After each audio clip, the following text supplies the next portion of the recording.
So this week, I'm going to be looking at Psalm 23. This is probably the most famous of all the Psalms. It is potentially probably the most famous section out of the Old Testament in many people's minds. It's one that many people associate with funerals, I think, because of the kind of comfort of God taking care of them. You see that in tons of movies. If there's a traditional funeral scene, they're probably going to be reading this psalm. And it's just a very beloved and comforting psalm for many people. So I will probably start this little chat with a disclaimer. I apologize if this is one of your favorite psalms. If I screw up your love of it or your understanding of it, I just was trying to make it a little more useful to our lives. And I apologize if I ruin it for you. But that said, because it is so familiar, I wanted to read a different translation because over familiarity can sometimes help us turn off our minds and lose the impact of something. So I've got actually two different translations here I'm going to read to us. One is, it was written within the next 100 years after the King James Version, the one that most people are very familiar with. This is called the Brady Tate translation. It's much more lyrical. I've also got a more modern translation by the scholar Robert Alter, and that one's a more literal translation, one that tries to go for the feel and the rhythm of the language as it would have been in the original Hebrew. But again, both of these are probably the less familiar words for us. So first, this Brady and Tate translation paraphrase from 1696.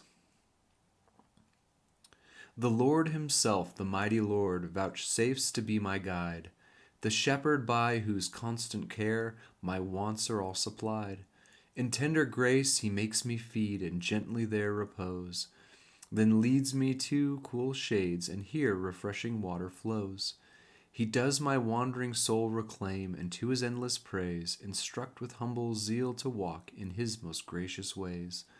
I pass the gloomy vale of death, from fear and danger free, for there his aiding rod and staff defend and comfort me. In presence of my spiteful foes, he does my table spread. He crowns my cup with cheerful wine, with oil anoints my head. Since God does thus his wondrous love through all my life extend, that life to him I will devote, and in his temple spend. And then here's the more modern translation. The Lord is my shepherd, I shall not want. In grass meadows he makes me lie down, by quiet waters guides me. My life he brings back, he leads me on pathways of justice for his name's sake. And though I walk in the vale of death's shadow, I fear no harm, for you are with me. Your rod and your staff, it is they that console me. You set out a table before me in the face of my foes. You moisten my head with oil, my cup overflows. Let goodness and kindness pursue me all the days of my life, and I shall dwell in the house of the Lord for many long days. So, obviously, the central metaphor of this psalm is that very first line: the Lord is my shepherd. And I think we need to recognize that this idea of a shepherd had pretty different connotations for David or whoever wrote this, and just the ancient Near Eastern world than it does for us. For them, the idea of a shepherd was an almost cliche image of a king or a god. And for them, the image did not convey tenderness as it does for us a lot of the time. It actually conveyed power. Think about the just kind of power disparity between a shepherd and sheep, right? He's smart, they're dumb. He's in charge. They're the flock. They do what they're told. He's powerful and can, kill them or eat them or shear them when he wants to. They just kind of are along for the ride. You do have to think about it's not a particularly kind metaphor to talk about the mass of people if you are a king or a ancient Mesopotamian god, right? They don't really think a lot of the flock overall in using this.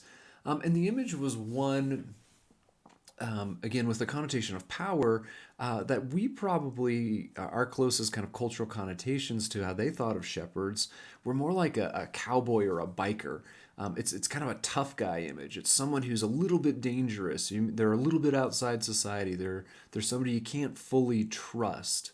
Again, that distance is important for this dynamic of power that they're wanting to emphasize. At the same time, they've got a job to do, and it's a very practical job. The shepherd's job is to protect the sheep, to make sure they are fed and that they have water. And that largely is the relationship most people expected of their kings and their gods. And yet, the Bible often is going to make use of cultural images and the connotations with those images, the way people just kind of assume they are from their context, and it's going to start tweaking them. It's going to start enriching them and changing them. And so I think David knows this context and this understanding of what shepherds are, but he's also been one. Because many of the people using this language, including the kings, are just as remote from real shepherds as we often are so much of the time. And so whereas they tend to think of shepherds as these kind of tough guys with a job to do, I think David recognizes there is some tenderness, there is some intimacy and knowledge of the flock because he's done this job. He understands it in a way that other people just looking from the outside don't. Now, that's not to say that he doesn't want to emphasize God's strength and God's power. That is definitely there in a way that we sometimes don't emphasize correctly, I think, in the modern world. We can be so interested in God's love and God's tenderness, we can forget God is immensely powerful. And that is a really important core strength, a core aspect of who God is. God is powerful, God is in charge. And yet, this psalm wants to emphasize that just sheer raw power is not the essence of God. That's not his most important trait, although it is one that is there. I think this psalm and many other places in the Bible are going to instead emphasize the fact that God doesn't just have power, he knows how to use it rightly. In other words, they're emphasizing God's character instead of God's just power and raw strength.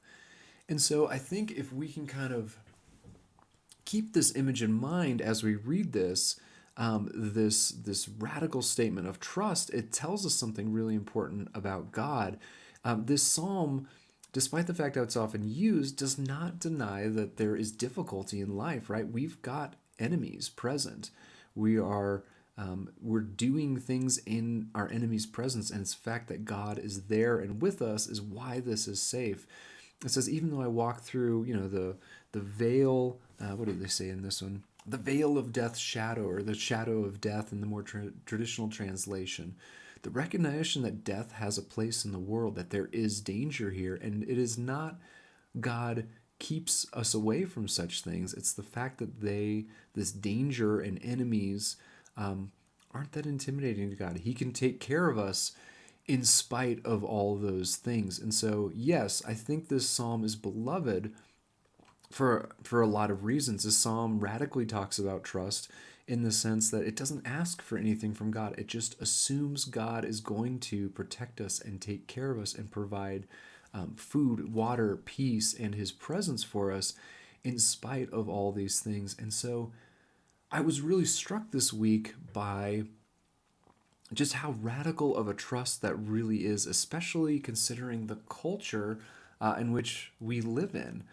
This statement at the very first, the Lord is my shepherd, therefore I shall not want, is easy to pass over.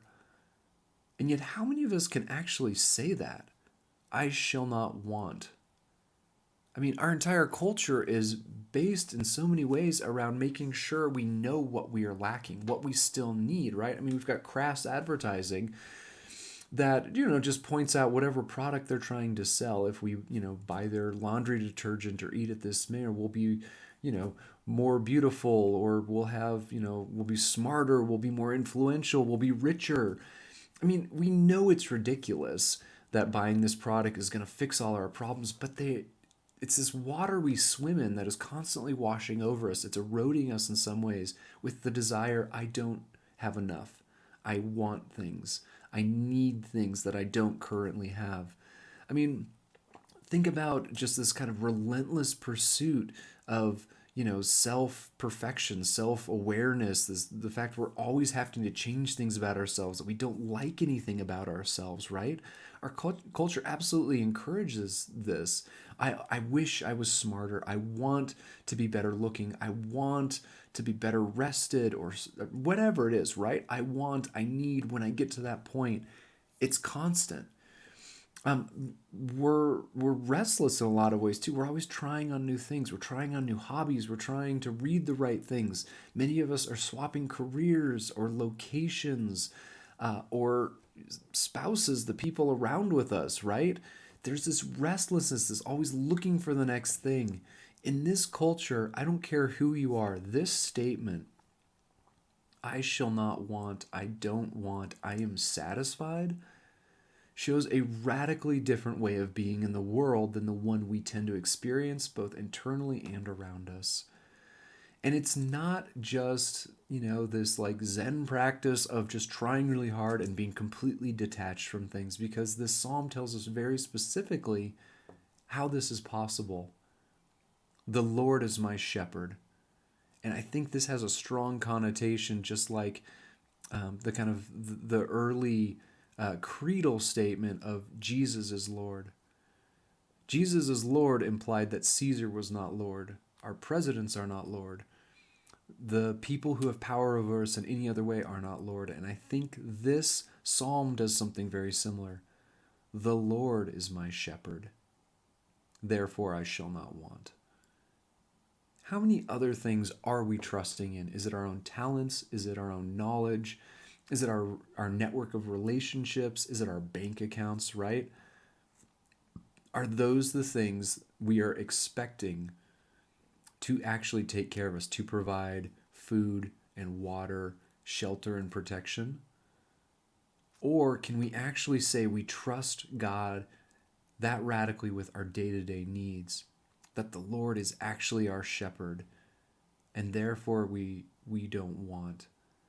And so I think the psalm invites us to a very cool, if somewhat radical and a little bit scary at times because it is so radical, type of trust in God, saying, let some of these other things go, let this restlessness go. And I think the problem with the way we often use this psalm and associate it with funerals and such is this kind of peace, this kind of comfort in spite of enemies, in spite of dangers in the world. This type of provision is one that we think is, oh, it's just too idealistic. That sounds really nice, but I live in the real world. Or, oh, I can't wait till that happens. Maybe when I die, I'll get to experience that kind of comfort and that kind of strength. And yet, I think this psalm, like all psalms, are radically about now. We are meant to experience this this comfort of God's presence. We are meant to experience just this sense of, I don't want, I have enough, I am enough. I don't need to constantly be looking for something new and something else and constantly feel this dissonance. Why? Because the Lord is my shepherd. And so I would suggest this week that maybe we all take a moment to actually look at the ways God has provided those and to just say that to Him again. Say, I do trust you. Help me to trust you as my shepherd, my tough guy, my comforter, my one who is with me in all these times, my one who provides protection, my one who provides everything for me. Say this to God, start training our hearts to actually believe this, and let's look at this kind of restlessness we constantly feel, and let's give it to God and say, you know what, Lord, you are enough. Let it be enough this week. Teach us again to say this psalm. Teach this to be a true expression of the attitude of our hearts. One that, again, I think we can only achieve if we trust God, if we invite His help in doing this. So I grew in my love of Psalm 23 this week. It is not one that we should be just keeping at funerals. It's not ones that we should just be having these and thous around and making sure it sounds pretty. I think we can grow in trust because God claims to take care of us. Why don't we take him at his word?